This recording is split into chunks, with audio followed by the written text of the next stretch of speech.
Now if you're new around here, this sexy beast is Big Red, and this sexy beast is Little John. And if you're wondering how something that looks like this has created something as beautiful as this, it's under my strict supervision. And you can call me General Jess. And now we've completed the outside, including making her 2 stories, I might add, it's time to finish the inside. So let's start with the cab. Now we might as well start with one of my favourite bits that we've been doing lately, and that's a bit of 3D printing talk. So one of you guys, James, messaged me and he said that this doesn't really look the best, does it? Where there's the big hole around the seatbelt buckle. So he sent me this little sketch and said that he could make it up for us, this little cover that goes over there, which ever so grateful, thanks James. But I thought, I wonder if it's something I could tackle. So I got on the old Tinkercad. Now, I know it's not quite up to James' standard, but what do you think? Now, watch how good it goes on, look. So I'll put a little slit at the top, so then you can just put the seatbelt through it. Now look at that. That is next level, pristine for me. So I've got the base piece, I cut the block out, the TBT in it. That looks the part, doesn't it? I have to admit, boy, I'm impressed with that. That is trick. I'm impressed myself. Now, if you'd have told me a few weeks ago when I got that machine that this is the sort of thing I'd be making already, I'd have never believed you. And I haven't done a lot of research on it about or anything. It's just real easy to use, to be honest. And at the beginning, Jess was saying to me, no more 3D printing talk. I was indeed. But what was you doing last night, Jessica? Some 3D printing, boy! She was 3D printing me. Shall we show them what I've been making? You show them. Well, how's this for timing? She's just finished. Any guesses what it might be? I'll get the old supports out and I'll show you. So this one is going to help me make use of all those little wasted spaces and nooks and crannies. So these are going to go down the sides of my sink, and then you can put your tin foil or your cling film in them and I'll hold them up out the way. And then this one is so that I can put my chopping boards upright and I don't have to move things around to get it out of the drawer.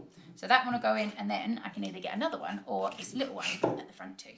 But anyways, back to the cab. My first job of the day is I need to sort this air filter box out.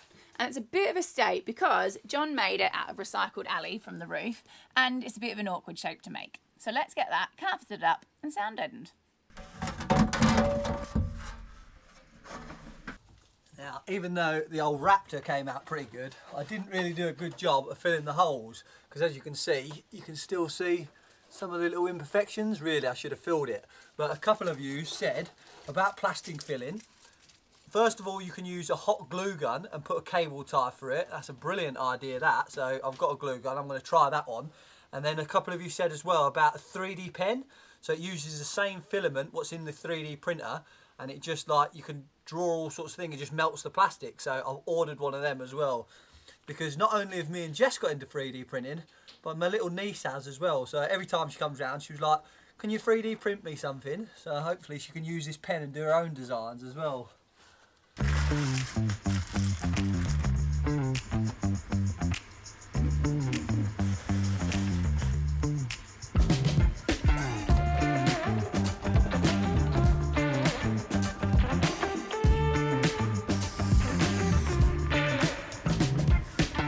So I've got this airbox cover all sound deadened, insulated and carpeted up. And while I had it out, I just took the opportunity to carpet up this back bit here as well. So this now just slots in here nicely. And I think you'll agree, that looks a bit better. And then I've managed to get all the dash in, and we've got the sun visors in too, and then we've got some new switch gear up the front here. So first up, we've got front spots. I'll get a clip in the dark and I'll drop that in now so you can see what they look like.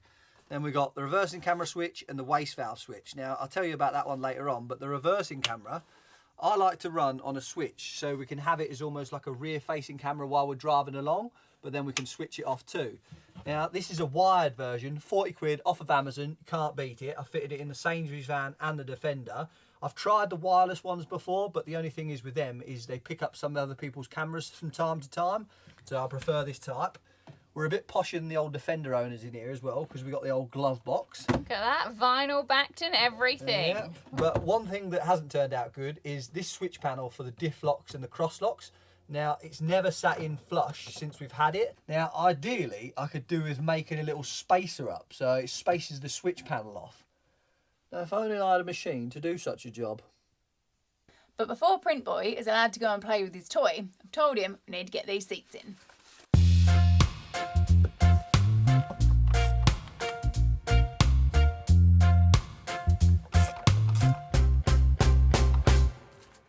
Well, what do you think?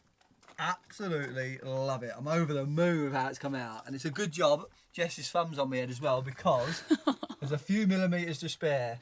Who needs more than millimetres, eh? But of all the vehicle, this is my favourite thing about the whole thing, really. Because, Really? Yeah, like the fact that it's so old school with the gauges and switches, and I don't know, even the big steering and everything, makes me feel like a kid again driving the old fire engine.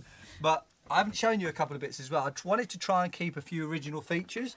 So the old blues and twos, horns and headlamp flashes, I've kept them in there. I left this plaque on the side of the door card here, which tells you the tyre pressures and also the wheel nut torque.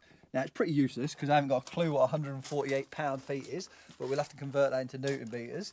And then also, when we were spraying it as well, I taped up this asset tag on the side here. Do you reckon that still means she's property of the old Devon and Somerset Fire Service? Yeah, well, it could be. You never know. It might get called up again out of retirement. But let's get this dash finished, and I'll print up that spacer. So as soon as I bang on about 3D printing so much, I thought I'd quickly show you how easy it is to make things like this up. So I've got the switch panel. So I just measure the outside measurements of the switch panel, because that's what size I want the spacer to be.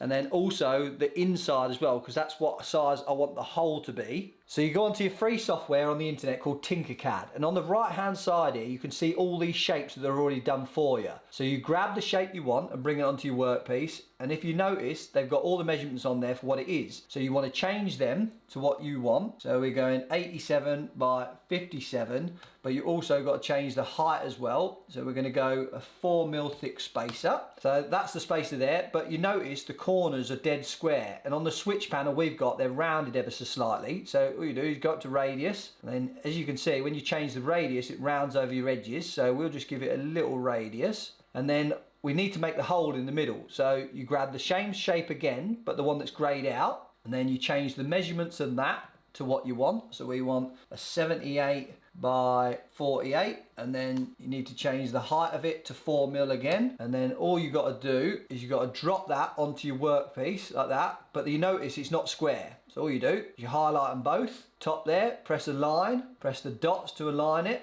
That's bang on square, and then all you got to do now is group it, and it does its thing and cuts the hole out. So now it's ready to print. Now Jess is a good old girl because she lets me keep the printers in the house. So should we see how it's getting on? I'll do nicely. Now it's for this reason why I bang on about these machines so much, because that is absolutely perfect.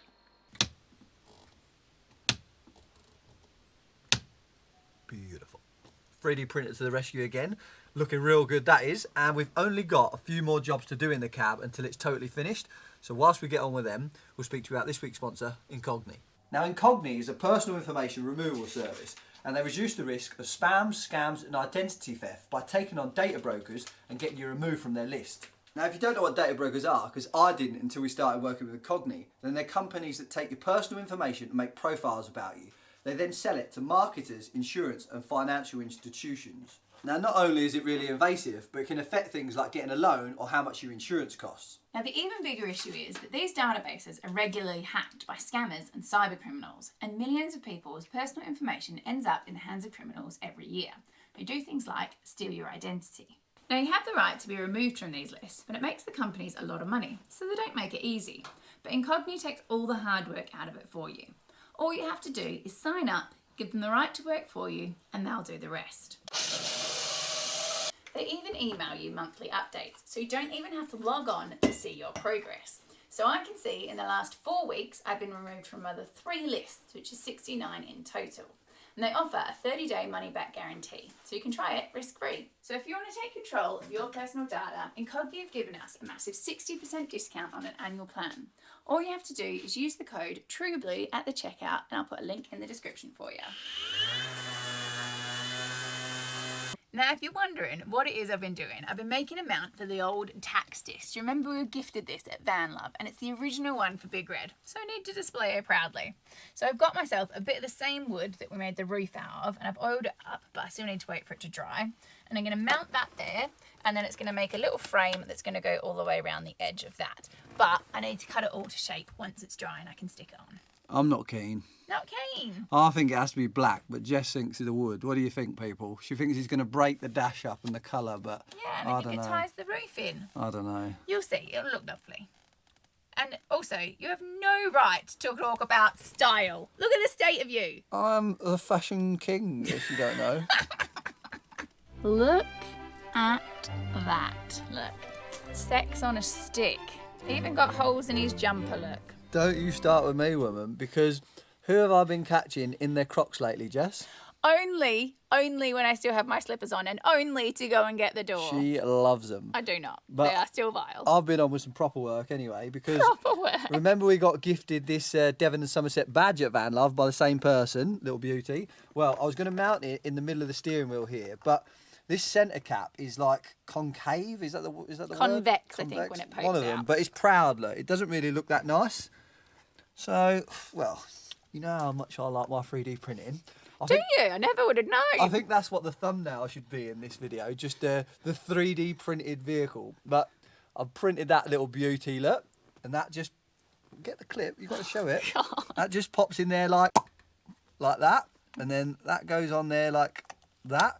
And how flush and nice does that look? I have to give it to you, boy. That does look better. And I even went for the textured plate, so it looks like the old dash as well with the old Raptor finish. Look at that. Let me show him that. Let me show him. How good does that look? You're such a fool. Beautiful.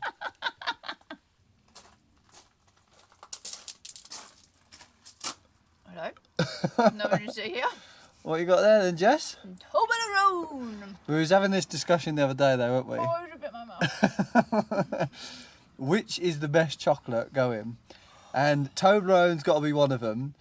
Although, have you tried dark chocolate Toblerone? That's banging. I've too. not tried that yet, but I do like dark chocolate. But where's my piece? I did get you one. It's true love, that. Look. Pains me handing it over, mind.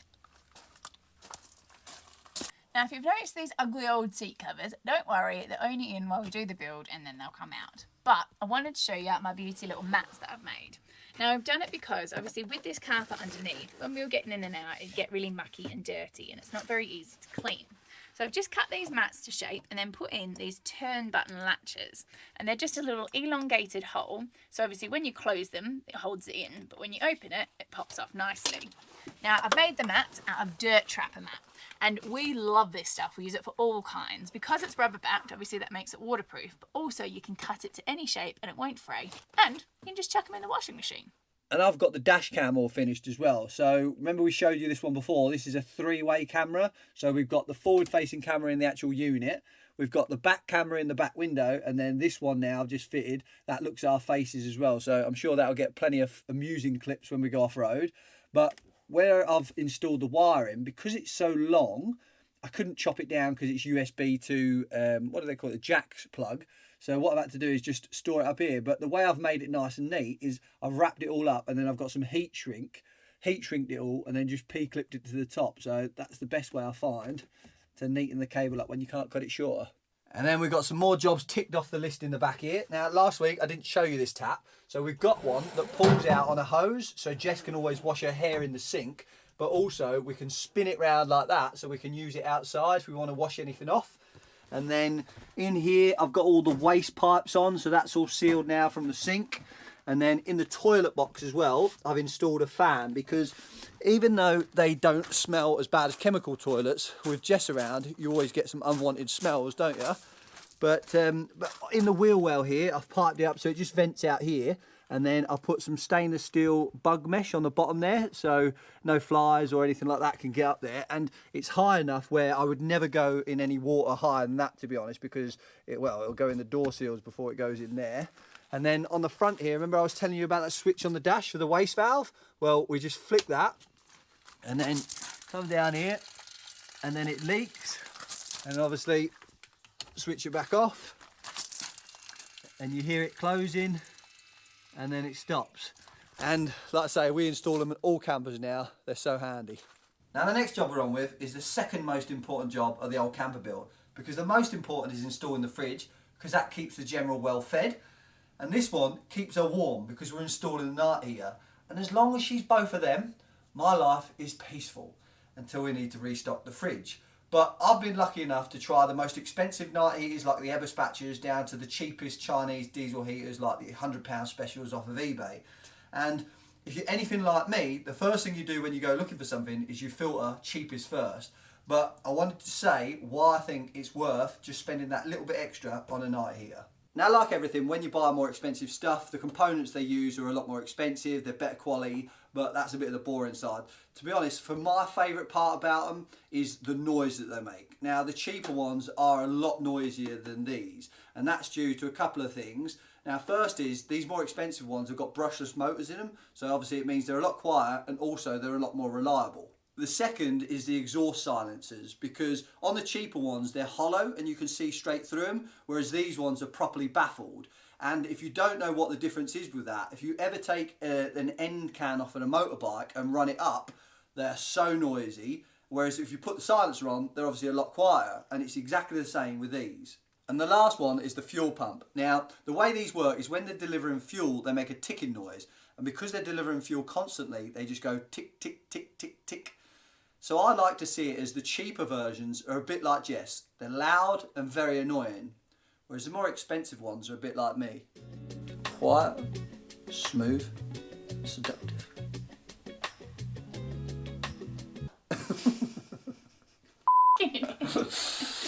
Giving me seductive talk, Jess. Ooh, my bedroom eyes. Anyway, the most important feature for me with a diesel heater is having it thermostatically controlled. So we've told you before that we're going for the auto term. So that's got this little comfort controller here, nasty little thing. And what that does is you set your minimum temperature that you want. So for me, that's usually about 22 degrees. And it will heat until it gets to that temperature and then cut the heater out. Now, a lot of the cheaper ones look like they do this because they come with a little unit and you set your temperature on it, and it will set the heater off on flat chat until it gets to that point, and then it will instead of turning it off, it turns it down onto low mode, but it continues heating and it will just bake you out. We found that out the hard way in the Defender. Now, you can buy an afterburner unit, which we showed you before, but the negatives to that are that you have to import them from Australia, and also you have to make sure that your diesel heater has a compatible ECU unit. And if not, you have to change it out and find one that fits, which is fine, but it's just a lot of faff. So if you want a plug and play unit, please do the job nicely. Now, I've already started a few jobs on the old night heater install, because when we had the tank down to clean it and paint it, I installed this fuel tank pickup because I always like to run off the main engine fuel tank. But the only thing I would say is when you install these, make sure you cut it ever so slightly shorter than your main engine pickup. Otherwise, you might risk running out of fuel. And then I've got the fuel pump connected up near the fuel tank, run all the fuel line back to this box, and then I connected up all the electrics to my batteries as well. So basically, I've got everything here ready to go. So all I've got to do now is install the night here and get it tested. Right, can you just go inside, Jess, and pull this air hose out? Now, part of the night heater install is to have a supervisor with you as well. Ta-da!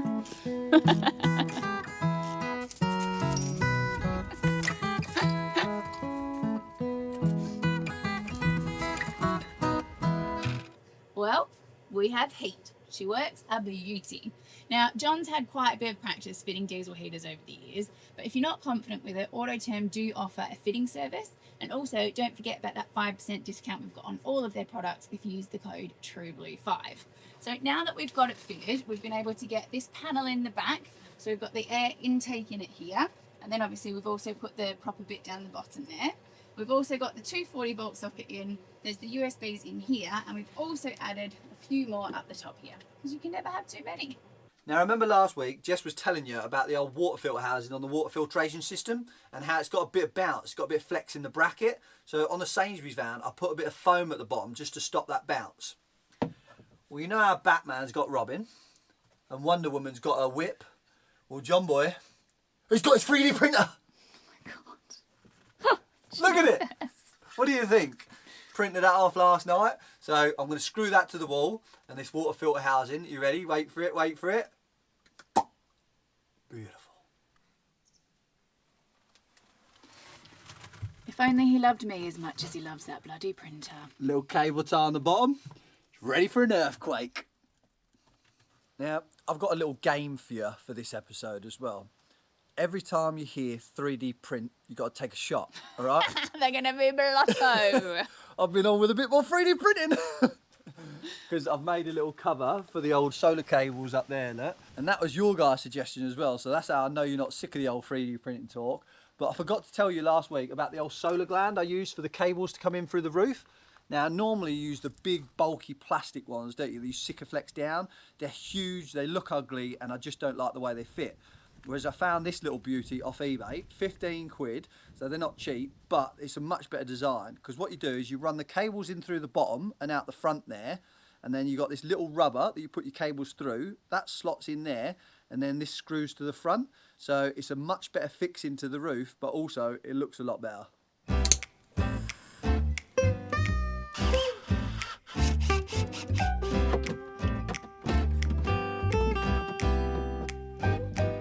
And Johnny Boy is a happy boy today because we have Bungees. Oh, Bungee. So we've put these ones on at the back here, obviously to stop these tipping out, and they've got this lip at the bottom. And the way we've done it, John just printed up these little brackets. Shot. John just printed up, another one for you, these little brackets last night. So they've got a little groove out at the front there, and then we've put some hog ring clips over the end of the bungees. So you then screw this in over the top, nice and tight, and the bungee can't pull through. And then on the bed here, we've got bungees as well. So we've just attached this one to the back box. So then when we pull the bed out, nothing's going to fall in here and block it. So it makes it nice and easy to push it back away. Now, who would have ever thought that I would be so happy to have so many bungees in my van, eh? You a happy boy? I feel like she's stealing my thunder a bit, really. Being so happy about the bungee. I think one of my enjoyments in life is when Jess doesn't like something, so then I can do it more. So when she does like it, it sort of takes the fun out of it a bit, really. Oh, So I'm going to remember that one. Yeah. Well, on the shocking revelation of me now loving bungees, we're going to have to leave you there for this week. But thanks so much for watching. And don't forget about that Incogni link in the description. 3D printing. They're going to be so drunk.